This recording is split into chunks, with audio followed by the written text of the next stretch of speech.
Good afternoon and welcome to Real Chicks Rock Presents Real Discussions. I'm your host, Michelle Dawsbird, and as always, I'm super excited to be here with you on Sunday. We're always here first and third Sunday at 2 p.m. Eastern Standard Time. I am excited, but I'm a little disappointed. Unfortunately, today's show, Bronx River, paying it forward, we're going to have to reschedule it for today. Yeah, I really was looking forward to having the conversation and talking with resident of Bronx River Houses, Norma Saunders. But unfortunately, we have to reschedule for today. But I did not want to leave you high and dry. I'm going to replay what we did 2 weeks ago, a lady named Pearl. She's just a beautiful woman. She's doing so many things with her business, her brand, with young ladies and young women, not only here in Atlanta, but nationally and internationally as well. So it was a very interesting conversation. So we're going to replay that for you guys. And we'll see you in 2 weeks. We'll see you and we'll do a recap of all of the shows that I thought were pretty intriguing and interesting for 2021. So we'll see you in 2 weeks. But for now, here's a lady named Pearl.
Good afternoon and welcome to Real Chicks Rock Presents Real Discussions. I am your host, Michelle Dawsbird, and as always, I am super excited to be here. It is a beautiful day in the neighborhood here in Atlanta. However, there's just been a lot of controversy in the news, right, with the Rittenhour acquittal. People are not happy about what's going on there. Then people traveling in Atlanta yesterday with some gunshots, some chaos happened. Just a lot of different things going on in the news, but we want to give thanks that we are here for today, and I'm super excited about my guest. But before I introduce my guest, I want to thank all the new listeners. Thanks, everybody, for checking this out. Let me give you a little background about what Real Chicks Rock is all about. It's all about creatively collaborating to connect and raise awareness regarding issues that impact us as women, and we do it by way of community service engagement, public speaking, mentoring, workshops, and the arts. And we have been doing this particular platform here. This is our 6th season, so we're super excited. And the names of people and the guests that we have an opportunity to talk to has not diminished. It only continues to get better. And for that, we give thanks, and we're so excited for the conversation that we're going to have today. Today, my person is so phenomenal. I need 2 hours to cover everything that she's done, and she's only going to keep going. Today's topic is a lady named Pearl. My guest today is Pearl Fee Ame Graham. Pearl, welcome. How are you? Thank you for having I Oh, appreciate it. oh, you are so welcome. You are so deserving of everything, Pearl. I wanted to take a moment to give you your flowers now, just before you start to do anything else more beautiful, more influential. I wanted to take some time to give you this platform and just talk with you and just share and see how things are going with you, because I think you're an inspiration to not just Black women, but to all women. I want to say that. Pearl, let's just jump right in, right? Born and raised in Miami, correct? With Haitian parents? Yes, that is correct. And thank you for that compliment. But yes, that is correct. First generation Haitian American. My parents came in the 70s, from the 70s to the United States. Tell me life in Miami. What was it like for you as a kid in the neighborhood in Miami? Man, it was tough, Michelle. Was it? Tough. Why? Why? Well, there were two Haitian families on our block, and like I'm gonna just keep it 100. Yeah, Like the yeah. Caribbean people say Black Americans, you get what Yeah, I'm saying? yeah. Versus, anyway, we would get bullied a lot. Really? Like from African Americans for being Haitian. So my childhood was very rough. Wow. Yeah, to the point where I stopped talking Creole. You get what Yeah. to try to assimilate Yeah. with the African American community. So I would say from that perspective, it kind of made me go inside.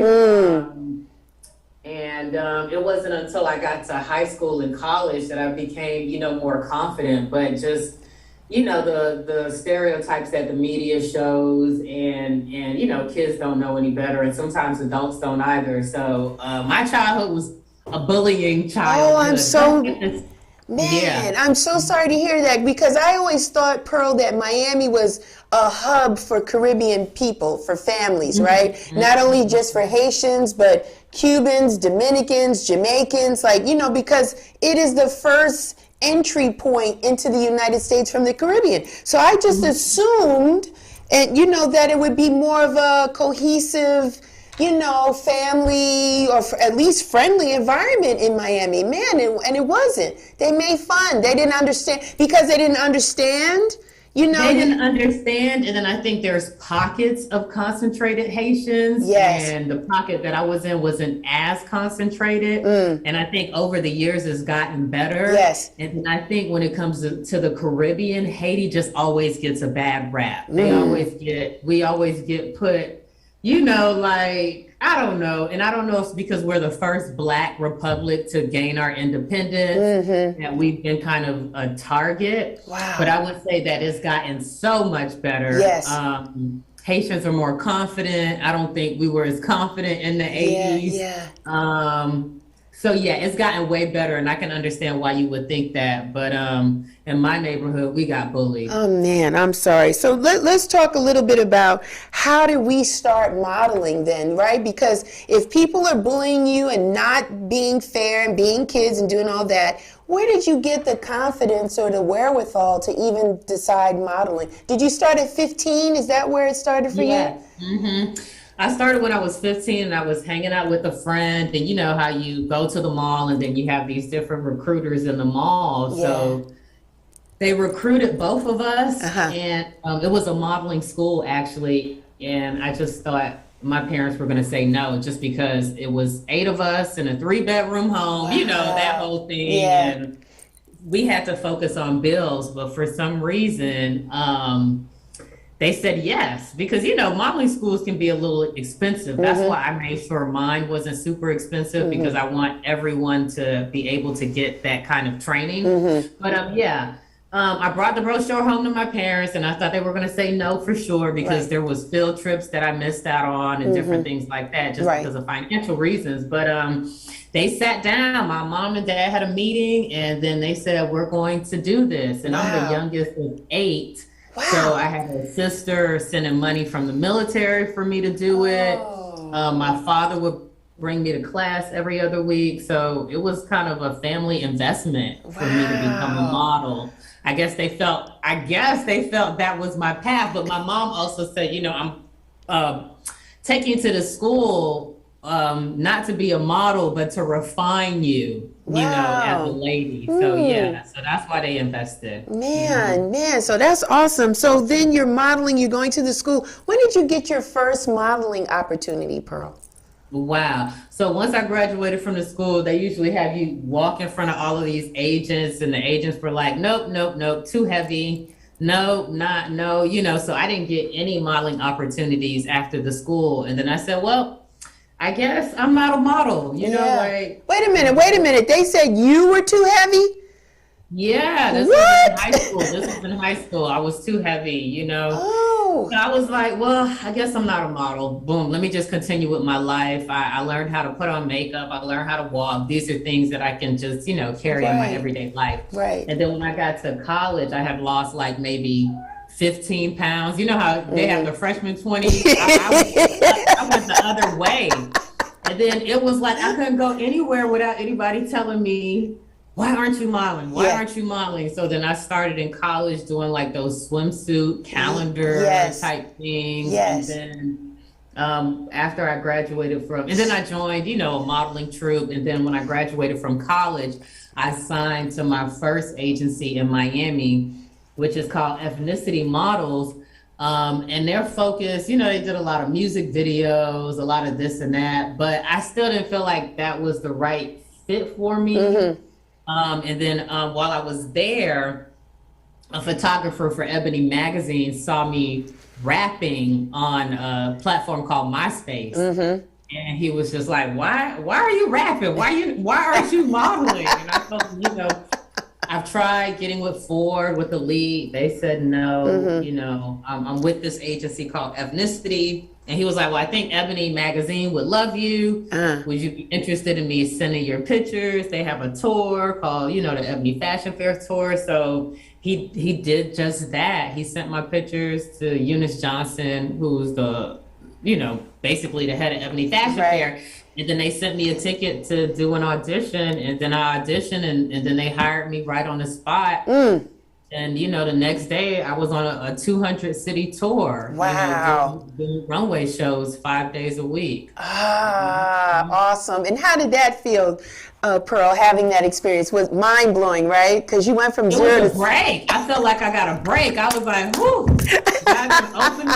open the door. Yes, I yes. got a break because I had been, you know, like just, you know, trying to figure out my way because I had a college degree, but I didn't want to be, you know, necessarily sitting at someone's desk. So I was trying to figure my way out. But yeah, it was a break, but it was challenging for me the first month, you know, just traveling like that. Yeah. And being as sensitive as I am, I just felt like, you know, dark spirits, girl, not to like, you know, but just when you're in a different hotel room every day, if you have a sensitive spirit, it takes a while to kind of get, you know, acclimated. And then the other piece that I want to share with people is that I actually got let go from the tour. And I was looking through my scrapbook, and I remember I got my first letter about my weight. So when you get signed on to Ebony Fashion Fair, so when I got signed on, I was 129 pounds. Yes. And they don't want you to gain no more than 5 pounds over or no more than 5 pounds under. Yes. So you got to stay within like a 10-pound range because Miss Johnson has you wearing like these $10,000 gowns, you know, Oscar de la Renta. That's what made her. She would go to Paris and write these $10,000 checks for one dress. So it's easier to replace a model than it is to dress. To have a model busting the scene, you know, out of a $10,000 dress. And I remember they sent me a probation letter. And the way that it happened really is that, and this is how you got to protect your mind. So I remember when I went to Miami, my brother came to see me at the show.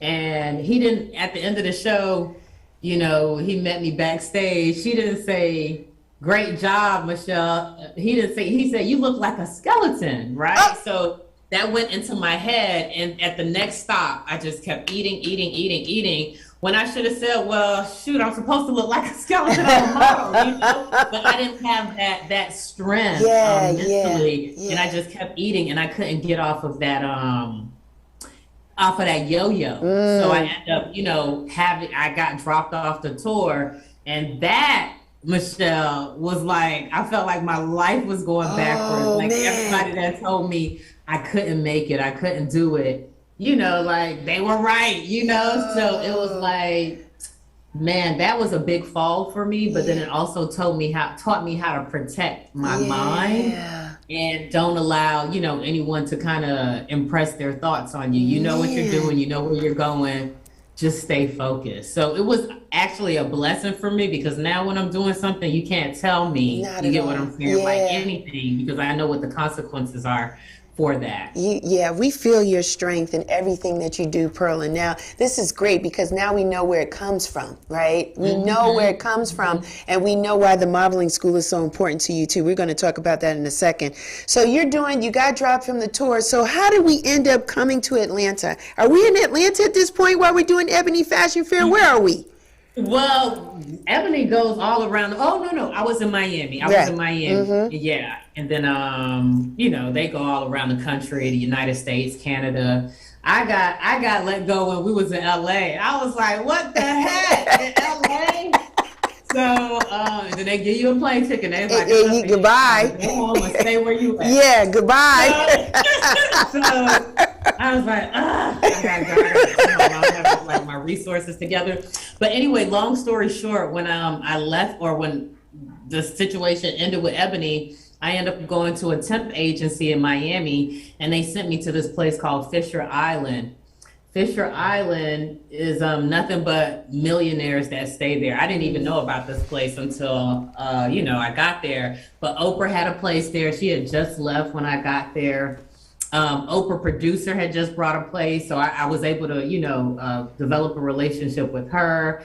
Just the most. Jamie Foxx was looking to buy a place there. So I got introduced to real estate working there. I was the assistant to the broker there, and I did that for 2 years while I was studying for the GMAT. And the GMAT is, an entry exam for you to get your MBA. So getting my MBA took me to Atlanta. So I ended up going to Clark Atlanta University to get my MBA, and that's what brought me here. Yeah. And while you're doing that, wasn't it music that kind of brought you here too, Pearl, at the time? Yes. So if y'all really want to get in my business, when I started working at Fisher Island, I met one of the residents there, and he was like trying to pursue me. Yeah. So basically, I was going to LA to get my MBA because I was still stuck on this whole okay, there's film there's all of these different things. But he was like, well, Atlanta has music, we'll be closer, boom, boom, boom. So I came to Atlanta for my MBA as well as music. Yeah. And were you a hip hop artist, a singer? What were you doing when you came to Atlanta? What were your goals musically? Well, my goals musically, to be quite honest, Atlanta's 2 rounds. So my first goal when I got to Atlanta in 2006 was just really getting my MBA because I wanted to be a good student. So I wasn't focused on music, even though that was in the back of my mind. I was actually going to become a normal person, that's why I went and got the MBA to see, let me just position myself in business. So anyway, I get the MBA, I go to work for Walmart in Bentonville, Arkansas, doing real estate, and then my intuition is just knocking at me after a year saying, you're going to be doing bigger things. So then that's when I left and came to Atlanta in 2011 with a focus on music. Nice. And then I released the album in 2012, and I was doing hip hop and a little bit of singing. And you got an opportunity to work with some dope people in the musical space, right? I was so blessed because I wasn't established, but they still was like, you know what, I guess they saw something. But DJ Kemet had did a remix for me. DJ Kemet is awesome. Shout with out the to Arrested Kemet. Development, Yes. just a human being. And so the DJ Salah did a song called Jungle Love. Yes. with me, and then Daz IQ produced my entire album. So Awesome. shout out to him as well. Yes, just some great people in the musical space that are still doing great things today. So it's like, man, that's awesome. Yeah, they saw something in you, Pearl. They saw some talent. Yeah, they did. To put And their name on it. yeah, Yeah. talent and drive and all that. So now we're here in Atlanta and something's telling us, right, okay, listen, this corporate America space is really not for us. We got bigger and better things that we need to do. So we're pursuing the musical space. So how did we get into the Pearl School of Modeling? What hit us? What happened? Girl, no sales in the music. So that's what happened.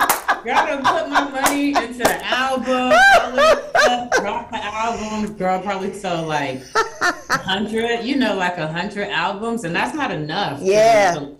So people would just keep coming up to me in the midst of that music saying, don't you model? Could you teach my daughter how to model? Or could you teach me how to model? And I'm thinking that's so last chapter of my life. Like, I don't even do modeling anymore. And then I had to stop and I said, okay, the universe is telling me this or sending me these kind of people to help me survive, Yeah. I was like, I need to stop telling them no, and let me just go ahead and, Right.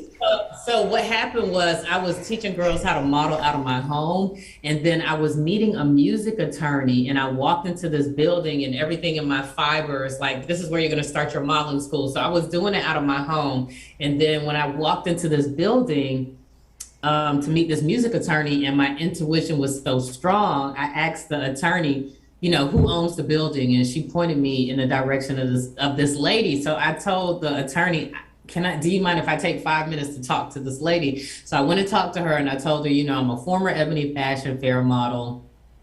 I'm a professor at Clark. I'm interested in starting a school here. And then Michelle, she ended up giving me the school free of charge. She just said, give 5 scholarships to the girls in this community, and that'll cover your rent. But I'm saying that story to say that when you listen to your intuition and, you step out on faith, God, or whatever you call that force, lays out the steps for you. Because my modeling school, I didn't have like an initial investment that I needed to have outside of, just marketing it. And I made a flyer and told my friends, but that's how my first official class started in 2014. Yeah. So I was blessed. And that's how I know God is, this is God that want this school to happen. And since then, that was 7 years ago, I've been able to mentor so many young girls, build relationships with families, see them blossom, help them book jobs. We've been recognized by Atlanta. We were Best of Atlanta in 2019. Nice. Yeah, in 2020 we got Lord help us. We got, both positive influence. In 2017, Unsung Heroine Award. And then we've also been able to go internationally with some partnerships. We have Pearls in Haiti, in Africa, in Jamaica. Beautiful. And we have a partnership with New York Fashion Week where they, allow Pearls to come. I saw that. It's just been a blessing, a blessing. Beautiful. Pearl, what do you tell these young girls? Because you calling them your pearls is not just a cliche. I know you take honor and privilege in having these souls, these impressionable young people in your midst. What do you tell them as part of being a leader? Well, like, how can I say it? A pearl is someone that's just not a pretty face, right? A pearl is someone that is a leader, that's an entrepreneur. So they have to go through 3 courses to successfully become a pearl and earn the jacket. It's the modeling, the leadership, and the entrepreneurship. So I know one thing that used to piss me off when I was in the modeling industry is the girls that feel entitled, you know, because you have a beautiful face. Right. So I try to let them know that, beauty starts from the inside and then it permeates on the outside. And the beauty that you have on the outside is not going to last forever. Right. And you need to have depth to who you are. So Yeah, and then I want them to be leaders, so they go through public speaking, and I also want them to embrace their gifts and their Yes. talents. So Yes. then we help them identify what their gifts and talents are, and then we teach them how to monetize it. And that's where the entrepreneurship piece is, because I feel like all of us are born with gifts and talents, but some of us don't embrace them. So Yes. I feel like that's what we should be doing entrepreneurship in, Yeah. right? Like our gift and talent. So I try to get them early, because I remember as a young person seeing all of these adults, being miserable. And then when I would ask them why, they'll be like, well, I want to do this with my life. I want to do that with my life. And I couldn't figure out why they didn't have the confidence enough Yeah. to just do it. So I try to catch them early and make sure that they get on track with their gifts and purpose, and let them know that, you got to have depth to you, give back to your community. So once they pass all of those three core curricular areas, that's what makes me proud, knowing that they have all of those fundamental skills. Pearl, what inspires you? Who and what inspires you? Haiti inspires me. Wow. Yeah. My mom's strength inspires me. But Haiti ultimately, I feel like, I think he had said earlier in the program, or even probably before we got on, that I am very blessed to be in this position, because I could have easily been born in Haiti. I don't know, what the circumstances would have been, but I felt like I was born here to be allowed certain resources, and it's all for Haiti. So Haiti is what inspires me. The fact that we were able to be the first Black republic, represent that light and confidence. That's what inspires me. Wow. Wow. And you said a little bit of your mom too. The strength of your mom. Your mom was a strong woman. Very strong woman. Yes. Had 8 kids, Yes. Worked as well. And rarely complained, rarely complained, just kind of push through.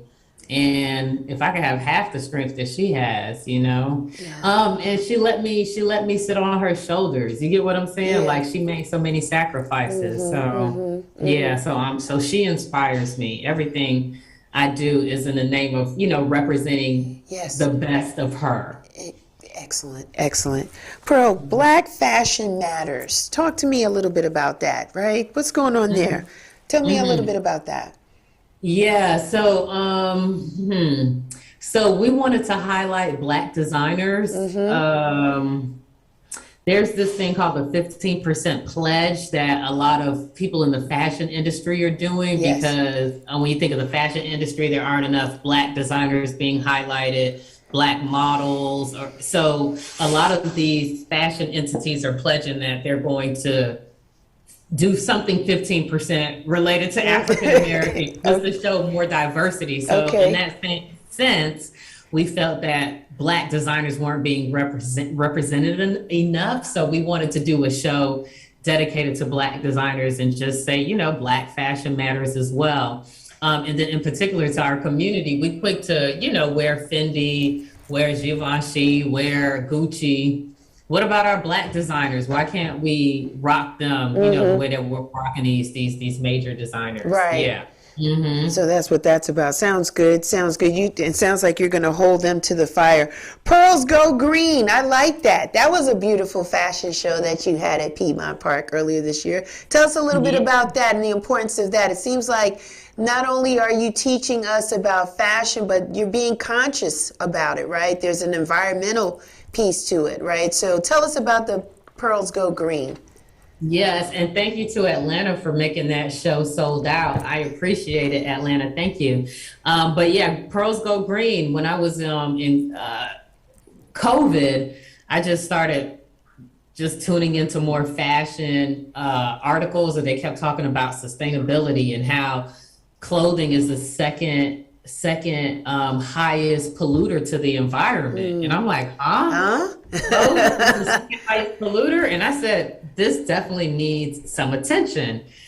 So we decided to highlight designers that repurpose their clothing, or that use certain types of ingredients or products in their clothing, just to show them some love and to Yeah. also educate our community at the same time. And I learned so much through that process as well. And there's some behaviors that I'm still working on, because a zipper broke in a dress, I cut myself out of the dress, but what I can do is re-sew it and make it a whole nother Exactly. item, opposed to just throwing it away. Or, they even say with Goodwill, and this is a fact check, so if any of y'all are listening and want to fact check for me, that, a lot of those clothing goes to third world countries. Like if they can't sell it or if they can't do anything with it, then they, give it to a third world country. But a lot of these third world countries feel like they're being polluted upon. You get what I'm saying? Yeah. And then it hurts their industries as well, because then, their local shop makers or whatever it may be are not selling as fruitfully. So there's like this, what do you call it? Like a chain reaction that happens if we can just adopt better habits with our clothing, it would just make the environment better overall. Yeah, and some of the clothing, not some of it, all of the clothes in that fashion show was beautiful. The colors, the fabrics, the textures, the way it moved on the ladies. I appreciate the diversity. No one looked alike in that fashion show. Everybody looked different sizes, different textures, different colors, right? Everyone in the fashion show wasn't black. Everybody in the fashion show wasn't white. It was diverse. And so it was very inclusive. And so, that was very appreciative. So that was really well done. Hats off to you, Pearl, for that. That was a really nice show. Thank you. And I want to mention something that you said, like everybody looked different. Like with fast fashion, which is causing a lot of the pollution, it's like they're just, what is it, like manufacturing mainstream stuff? So this girl got it on, this girl got it on, that girl got it on. Where you just like thrift or, find ways your individuality comes out. Yes, because we're all different, especially as Black women. We're shaped differently. Our bodies, our contours, how we feel, the days of the week is different. Some of us wear sneakers more than we wear heels. We're full-figured, we're smaller. And so I just really appreciate the fact that we saw a little bit of everything there in that show. So that was wonderful. So thank you for that inclusion. Model Talk Tuesdays. I like that. That is cute. So you talk to different people, industry leaders, I think in the fashion world, some authors, maybe some people you like or may have been artists, and you're talking with them live on YouTube and sharing this conversation with your students, correct, Pearl? Yes, it's a platform to educate the students with industry leaders or people that are doing different things in the fashion industry. So it's another outlet for them, because I can teach them so much. And there's people out there with a plethora of experience. So yeah, that's a really great format, and it's pretty engaging. So that's a good thing. You are an author. Transformed, you was your book, and you used some written poems after leaving corporate America. I think that was the phase in your life. You took all of those poems and you put it in a book. You have another book inside of you, Pearl. We got some more coming?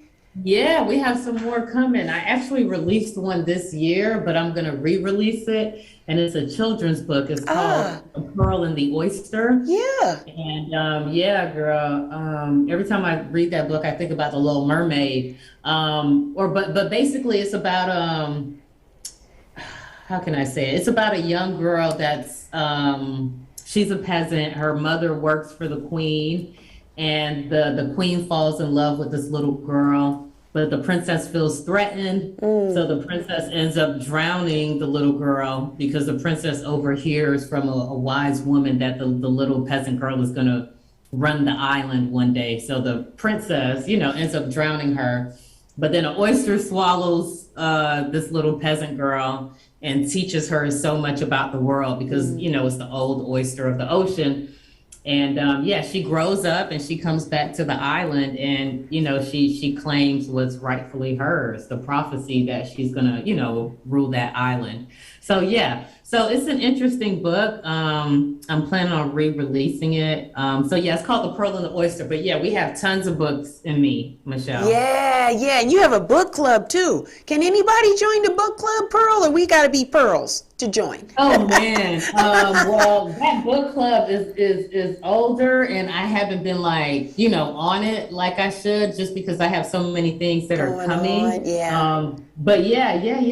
No, anybody could join it, but right now it's kind of a little, it's not active. Okay, you need a team. We need about 10 more pearls, right? Yes. To run We got these, about 6 of them. yeah, to run these more. different divisions, because you yourself, Pearl, is a corporation.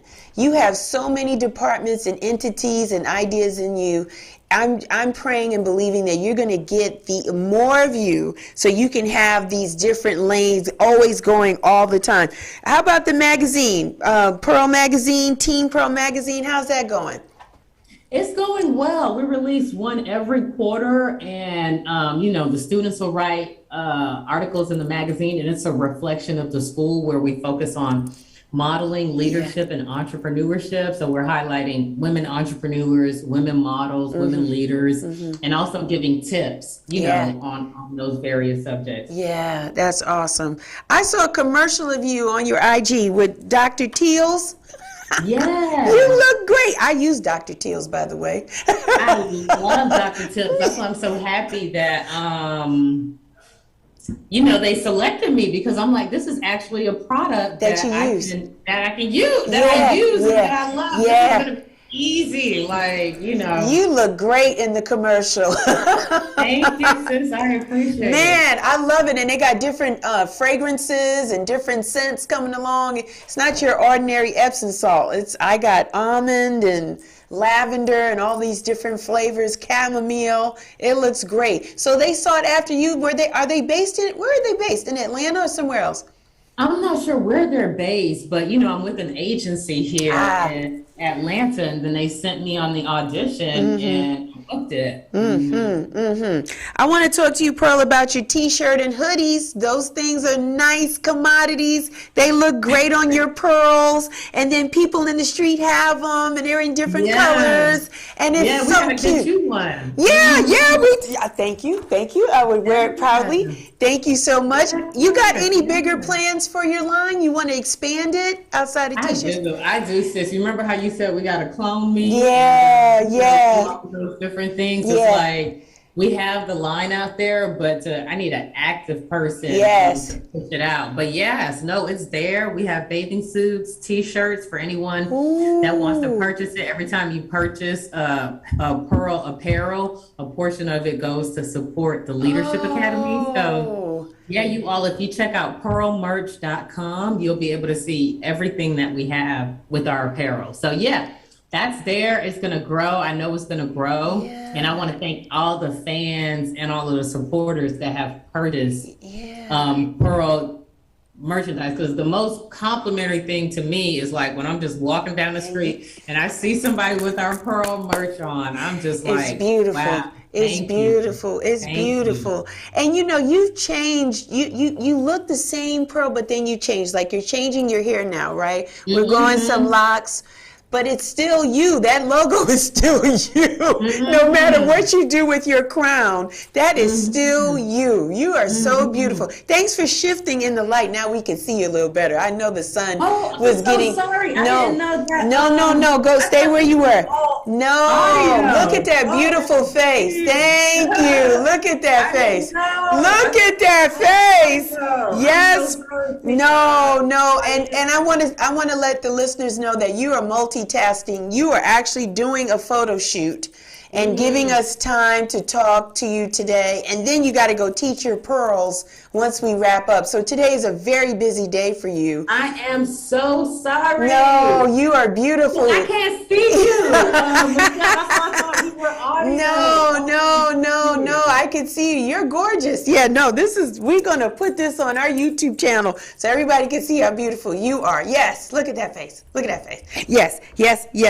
Everybody. No, you're fine. Let's talk about, again, one of your loves, Pearl, your Haiti Benefit. This is the 9th annual one this year, right? December 12th? It is. And I'm inviting everybody to come out. Every year we do an event dedicated to Haiti. We've been off for 2 years, but this year we're raising money for ATL for Haiti.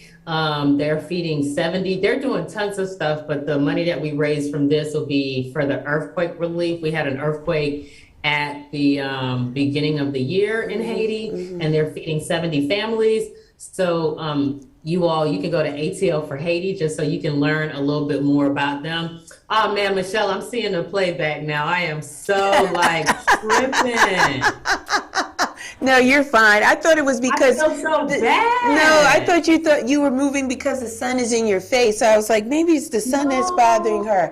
No, we want to see you. We see you, and then we turn this into a podcast, so then people hear you, but we see you first, Pearl. Look at that beautiful face. And then who did your makeup today? Let's shout them out. Yeah, Yvonda Smith Beauty. Yeah. She did the makeup today. Yeah. Yes, I feel so bad. No, don't feel bad. You're beautiful. In the shadow. No, you're fine. And I want people to understand and realize how beautiful you are both inside and out, because when I see you, you never look overdone, over made up. I think that today, the standards are starting to change. You're changing a bit. And I really appreciate you still being natural, and you're just beautiful in your shell. And I know this is so helpful for your girls at your schools. Because this is what we're teaching them, right? This is what they need to understand, just to love themselves as they are without anything being added on to them. The importance of loving yourself first. And like you were saying to me, being able to decipher and filter some sound that doesn't really align with who we are, because everybody's impression of beauty is not our own, right? And so you are doing a phenomenal job in leveling the playing field, because for so long we didn't see enough pearls out there. We didn't see a Lady of Pearl, right? We saw a Naomi Campbell and a Tyra Banks, and and Eva, and there was spots and sprinkles of it. But the fact that you are so committed to helping others in this space, like, yes, you can be a model. And yes, you can have a wonderful opportunity. And yes, you don't have to sell your soul in the process. I think that's a wonderful thing. I think it's a wonderful thing. So thank you, Pearl, for doing that. If I had a daughter, I'd sign her up. I have a son, but I see the work that you're putting into these young ladies, the level of confidence that they have, the poise that they have, their communication skills, right? Because oftentimes back in the day, right, models were to be seen, not necessarily heard. And you're teaching them to be able to open up their mouth and articulate and express how they feel. And so this is opening up other channels and avenues, because they can be an actress, right? They can be an entrepreneur. They can be a leader in their community, or whatever they choose to do, right? So, absolutely. It's like model to mogul, like we're teaching them how to be business women. We're always taught to be in front of the camera, be the talent, but why can't we be the CEO as well? Right. Excuse me. Yeah, so that's what I want them to know, that they can be the CEO. Yeah, you're doing a great job. What's your ultimate goal and end game for Pearl, or really for those that know and love you, for Linda?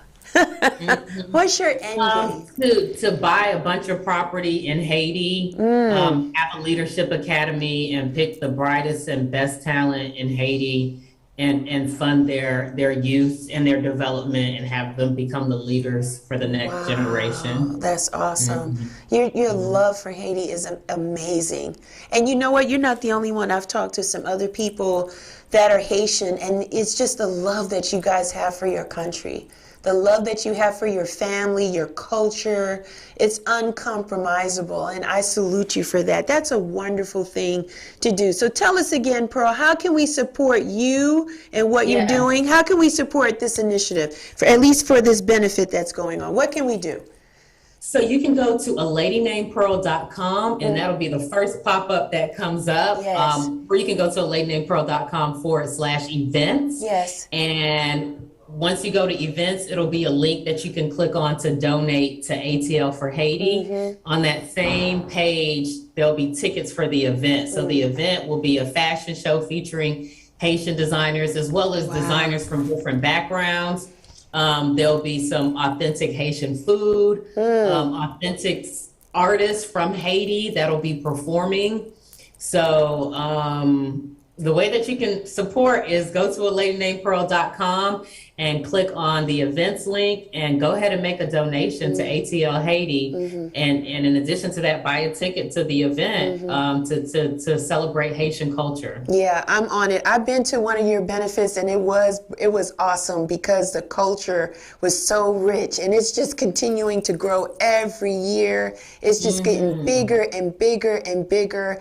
And it's just a great thing that you're doing to just pour love back into the country from which your family is from. So I applaud you, Pearl. I thank you for everything. How can the people find you, Pearl? Where are you? Look, y'all can find me on Instagram at A Lady Named Pearl, Facebook, A Lady Named Pearl, LinkedIn, A Lady Named Pearl, Google, A Lady Named Pearl. Let's see. Everything is A Lady Named Pearl. And for those of you that may not be in the Atlanta area but still want to take classes, as I mentioned, we have an online portal where we have students from Africa, Jamaica, New York, Miami taking classes. So if this is something that you're interested in, please visit us at A Lady Named Pearl. And then secondly, if you want to support our movement, you can go to pearlmerch.com and purchase a hoodie or a sweater to keep you warm during the winter season. And then the last thing is we're launching A Lady Named Pearl Beauty. Yes, November 24th, and that is a makeup line. I'm actually wearing the lip balm right now. Nice. Yes, A Lady Named Pearl Beauty is what's next in line. So you'll see in a couple of days, just some information on that. But I figured let me put that out there now. Yes, A Lady Named Pearl Beauty is launching the week of Thanksgiving. Nice. So listen, I was just about to buy some lip gloss. I'm glad I did not. Don't do it yet. I'm not doing it. I don't know those people. I'm not buying that product. I'm going to wait until yours is launched and I'm going to buy it and support it. Yes. And I also want to mention too, right, Pearl, your pearls, haven't some of them participated in New York Fashion Week, or they just get an opportunity? Right? That's a beautiful thing. Yes. So, one, we started getting tickets, and then they had Teen New York Fashion Week in that same time period, and they end up using some of the girls. And then one of our students that went 2 years ago ended up walking New York Fashion Week the year after. And I said, you know what? It's because you were focused when we took that trip. You took in everything and you manifested this opportunity for you. So yes, we've been blessed to have students walk in New York. What a beautiful thing. So a school that started with 30 has touched over 1,000 students and continues to grow. Congratulations to you, Pearl, for everything that you've done. Much continued success to you.